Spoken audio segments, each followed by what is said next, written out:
Isle of Mull, here we come, invasion. We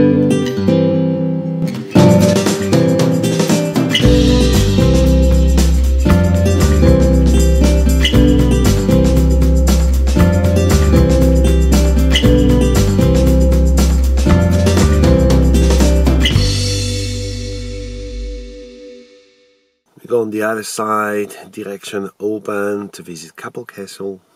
There's a lot of castle here, just let you know.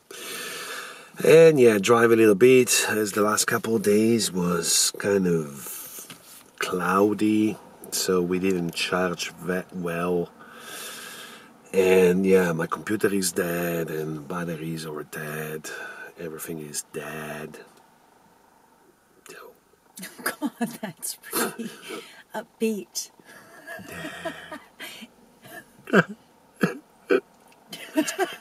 Don't do your fake cry. No. We just arrived on a beautiful lake at Kilchurn Castle. That is right there. One. Funny thing, for the first time in my life, there's a sign here that I want to show you guys that I will not even discuss, but no drone zone.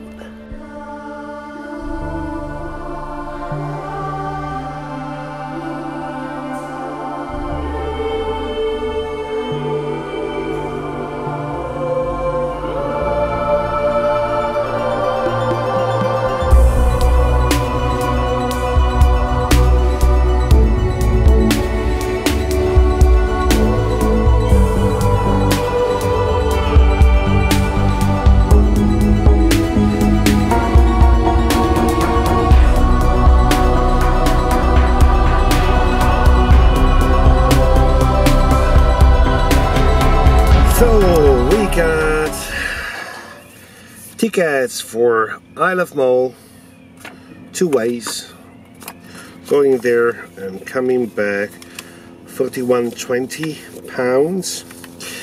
And then I got these 2 depliants, Puffins. So there's 2 boat tours that we go to Staffa and the Trenish Isle, where we can see the puffins. We'll see about that, because no way out of Scotland without seeing puffins, I suppose. Exactly. So, puffins tour.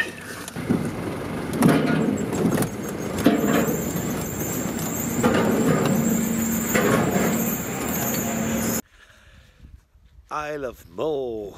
That's beautiful. That's the nice parking we found. It's really quiet except for the birds all the time, but we cannot shoot at them. Going with Ziggy for a walk. We found these parking. It's an overnight parking, but shh, don't tell anybody. What to do in these days, I don't know, but the main plan is go to Tobermory, where one of the tour have these boats, and see if we can get the 3 tour. Eventually for Friday could be like kind of partially sunny, and then on the way to Calgary Beach, that is like a seriously tropical beach. I mean, the color is just beautiful. Probably not in a day like today, to see also the other tour. They have the head office somewhere there. So that's what we can do. Charge a little bit the van while driving, as the forecast will not change from. It's kind of beautiful. I mean, these low clouds, but not really great for work. Mel went to the visitor center to buy a ticket for Friday. That should be kind of sunny, hopefully, for the island and the cave for the puffins. I will not go because, you know, 70 pounds and 140. We are kind of on a budget. What a funny things, guy. Just 1 minute ago I was recording the video telling that Mel, she was actually inside to buy the ticket, and while recording the video I had a vibration on the phone. I received an email, and was actually a reply to the email we sent this morning to the other tour, to the Puffin Island, that yes, we're rebuilding the website and they're actually on the barter things, on the trade. So what I did, I just ran to the office to scrap the crap out of everybody inside, because Mel, she was ready with the card, almost paying the ticket. I said, stop! Okay, so we got a free tour, well, in exchange of a video of the cave and the Puffin Island. Whew. That's great news. So the van, it's packed. We got all our cameras and stuff. Yeah, ready to go to see the Puffin.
So we're on the Isle of Staffa. As you can see, this is like the beginning of the giant causeway, but it's 10 times bigger than that. It's really amazing, all the rock formation you can see behind me, and look at that. That's just beautiful. It seems like man-made, but it's not, I suppose. So our boat is just down there, here. Boo! And after an hour we go to the other islands where we can see the puffins. Here there are some puffins, but on the other island there's the colony, so it will be more easy to get some of them. Well, not to eat them. We just landed on Puffin Island. I don't remember the name of the island. It's Lunga? I don't know. Well, it's a difficult name, so I will call him Puffin Island. It's more easy to remember. Yeah. And hopefully lovely wife will see puffins.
So we are leaving Puffin Island. So I think the tour was really nice. I mean, just be able to see the puffin at what, couple meters, Yeah, and they're just there. They're no, interesting. yeah, they're curious, and you can get some great pictures. And on the way, we got to see bottlenose dolphins and some Whales? No, no, whales. no. Seals. Seals, but they were Alaskan seals. They come from Alaska time in summer. Yeah. I guess. So these are all the puffins. Finally, as the forecast say, the day will be beautiful. Well, you see it white, but it's not. It's bluish. So we're gonna leave these amazing free camping, move 20 kilometers south,